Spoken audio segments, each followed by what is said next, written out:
La mise en forme, je suis en train d'insérer maintenant l'image et le frontwork. Donc, j'ai été chercher sur Internet une image où je l'avais dans mes stocks. Calendrier image, je l'ai sauvé sur mon disque dur. Et donc, je clique sur ouvrir. Voilà, elle est un petit peu grande, pas de souci. Je diminue, je joue un petit peu avec ça. Ce sont les objets images comme d'habitude. Hein. Ça ne change pas. Voilà.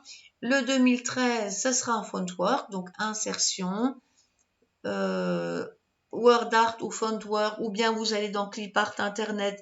Il y a des centaines de sites qui font ça. Vous choisirez ce qu'il vous faut. On va faire un simple. Voilà, celui-là c'est bon. Ok. Voilà. Là, franchement, c'est pas du tout le problème de. Ça n'a pas beaucoup d'importance. Évidemment, ce serait pas mal de voir. Alors voilà, donc ici l'objet est inséré en plein milieu du calendrier. Quand je le sélectionne, j'ai évidemment pas envie qu'il se mette, il s'appelle Fontwork bien sûr. Donc je vais double-cliquer dessus. On voit que le curseur apparaît. Je vais effacer le texte qui est proposé et mettre évidemment 2020. Voilà, ça va déjà ressembler un peu plus à ce que je veux. Voilà. Je vais le bouger. Donc ça, ce sont des manipulations classiques désormais. Voilà, donc ceci, pas trop insister avec les barres d'outils, mais on y est. C'est très semblable, c'est quasiment totalement semblable dans Word. C'est quasiment semblable, pardon, comme un petit lapsus comme dans Excel. Enfin, ça dit même Word aussi.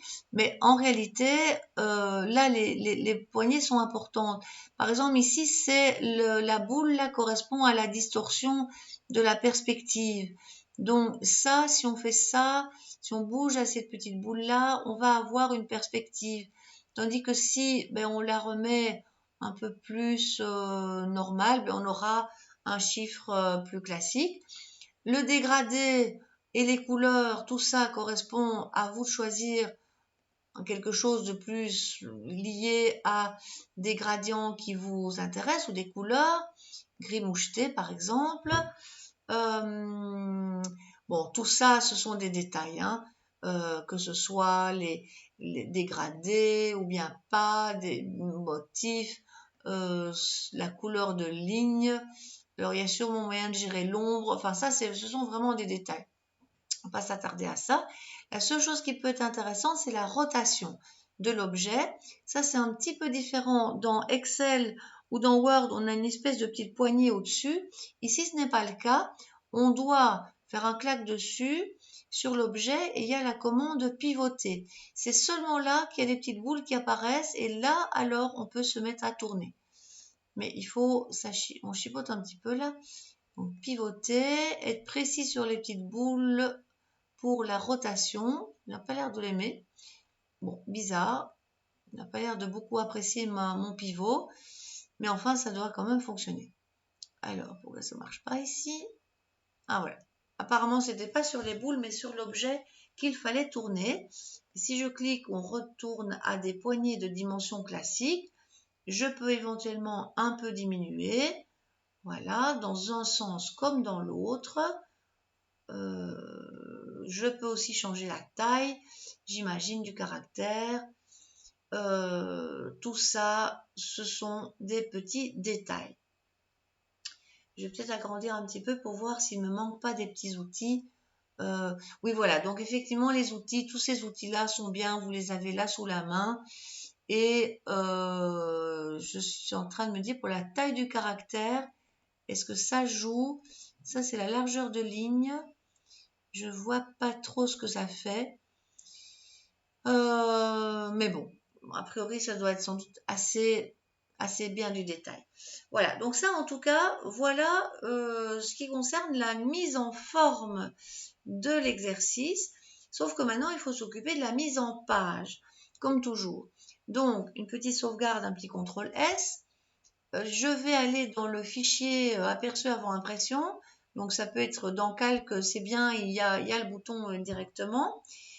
En général, vu qu'ici on n'a peut-être pas trop débordé, ça c'est pas trop compliqué, mais bon, on voit quand même qu'on a 4 pages, qui n'est pas tout à fait ce qu'on voulait bien sûr. Donc, je profite de l'occasion pour vous rappeler que c'est quasiment uniquement ici que je m'occupe de la mise en forme. Je vais agrandir quand même maintenant, parce qu'on a une vision un peu plus claire de l'exercice. Je vais donc me débarrasser de l'entête et du pied de page dont je n'ai pas besoin ici. Enfin, si ce n'est au moins l'entête, sinon en bas, en pied de page, vous mettez votre nom, par exemple. Je vais quand même afficher les marges et je rappelle que l'accès à la mise en page se trouve dans formater la page. C'est très semblable. Plein écran, je ne conseille pas. Les petits boutons ici vous permettent d'aller voir ce qui se passe. Et donc, en fait, on voit que ça, c'est la dernière page. Hein. Ceci, c'est la dernière page. Mais ça peut être intéressant pour voir ce qui ne va pas. Donc, je reviens. Je vois que j'ai 4 pages, ce qui n'est pas encore gagné. Mais quand je clique, je vois que c'est un petit peu trop long. Quand je clique encore, je vois que c'est un petit peu trop large. Quand je clique encore une fois, je vois que le trop long et trop large a fait que c'est sur 4 pages. Ça, évidemment, en fait, clairement, si je désactivais, je ne sais pas si ici il me montre ça sur plusieurs pages. Je ne pense pas. Dans Excel, il le fait, il me semble qu'il il arrive à montrer tout ça. Maintenant, cela dit, je reviens à mon facteur ici d'échelle. Voilà, donc ça que je vois suffisamment bien ce qui se passe. Je vois au moins que j'ai déjà intérêt à remonter la marge haut, la marge bas. Je vais gagner un petit peu au niveau des marges gauche et droite. Donc c'est vraiment de la stratégie pour afficher tout le monde. Hein. Donc ici, là par contre, ça va être difficile de gagner. Même si j'enlève l'entête et que je garde un petit pied de page, ça serait intéressant d'utiliser la fonction photocopie. Donc ça c'est pas mal, je vais vous montrer ça. Donc je vais aller dans la boîte de dialogue qui va gérer l'activation, enfin le fait d'enlever l'entête et le pied de page et montrer la fonction photocopie là, qui va servir surtout à diminuer le pourcentage. Quand je dis photocopie, c'est plutôt parce que ça peut vraiment diminuer le pourcentage ou l'augmenter quand un tableau est beaucoup trop petit. Donc, dans les deux sens, c'est sympa. Donc, on va sur formater la page. Voilà. Dans Calque, mais c'est très très semblable, la boîte de dialogue d'Excel, vous verrez. Donc, on a des choses intéressantes ici, comme par exemple réduire, agrandir l'impression. C'est lui le facteur d'échelle, comme je dis, qui ressemble un peu à la fonction photocopie. On va voir si peut-être avec déjà 90%, 95, ça ne marcherait déjà pas, parce que déjà, c'est pas encore tout à fait bon, mais si je remonte et j'annule en fait je remonte au maximum la marge, je pense que j'ai une chance. Donc, je retourne dans formater la page. Ce sont vraiment des allers-retours entre la fonction, donc le formatage de page et l'aperçu. Voilà,